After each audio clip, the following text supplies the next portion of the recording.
There are a lot of wearable devices out there and they're all looking to take over your wrist. You've got fitness bands and you've got smartwatches. The Samsung Gear Fit looks to be the best of both worlds by combining the fitness features of a band but still making it a fully capable smartwatch.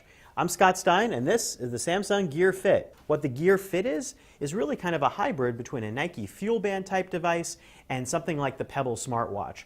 It can get notifications from your phone, it can tell you anything from Facebook to Twitter to incoming phone calls and ping you about what's coming in, but it also acts as a full-fledged fitness band. And we're not just talking about pedometer, we're also talking about heart rate, because on the back of the Gear Fit is a heart rate monitor, and this is able to measure standing heart rate but also inaction heart rate, and works with a coaching aid when you're running or when you're cycling, telling you when to speed up or slow down. So you can set your exercise mode right from the Gear Fit, and you can pick a goal based on the amount of time you run or the amount of estimated calories or by the distance. So I'm going to try running here, set the goal, distance for, I don't know, 1 mile, and you can actually set the heart rate to be displayed and also be able to set whether you want coaching, which tells you whether to speed up or slow down based on your heart rate.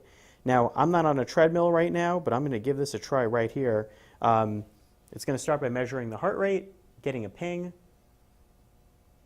and then it's going to give me a 3, 2, 1 to start working out. So 3, 2, 1, and I get a buzz.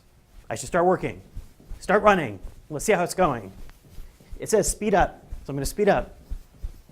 Now, I just keep doing this. It actually did tell me to keep the pace. Sometimes it tells you to keep the pace even if you're standing still, if your heart rate is high. So a little up and down in terms of how the coaching's going. And you don't know whether if it's buzzing to tell you to speed up or slow down, or whether you're buzzing because you got a Facebook notification. It all depends. All right, it says I still have to speed up. Okay, it's hard. Now, unfortunately, as both a watch and a band, the Gear Fit leaves a little bit to be desired. It does have a pretty forward-looking design and a gorgeous-looking AMOLED display that is curved. If you've never seen anything like this before, and you swipe it, and it's got a variety of colors and watch faces, and it actually pops out of this plasticky band, so you can change out the band and pick something else. It's a pretty cool design, but it's a little bulky, bulkier than you might think, so it's not the super curved around your wrist feel. It has a little bit of a bulbous top.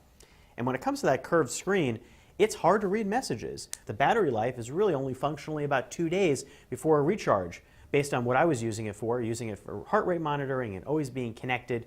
Plus, the Gear Fit only works with Samsung phones. That brings up the point that if you're buying a fitness band, a lot of those work on both iOS and Android, with the exception of a few. So if you're buying this, you're really closing yourself out of a lot of flexibility, and this needs to tie into S Health, which is Samsung's own health application, which has been expanded now to add heart rate monitoring and in the future sleep monitoring too, all through the Gear Fit, or actually through your phone, because the Samsung Galaxy S5 also has heart rate monitoring. But at $199, this comes in at the same price as the Gear 2 Neo, which is a more full-featured watch, which counts against Samsung. They've created a competing product out there, which you might want to pick instead. All of that stuff with the cool display, that costs you on battery. I feel like this is a half step forward into the future, something that does fuse fitness and watch, but is not the best at either. It's something I like showing off, but I'm not sure I'd always want to use.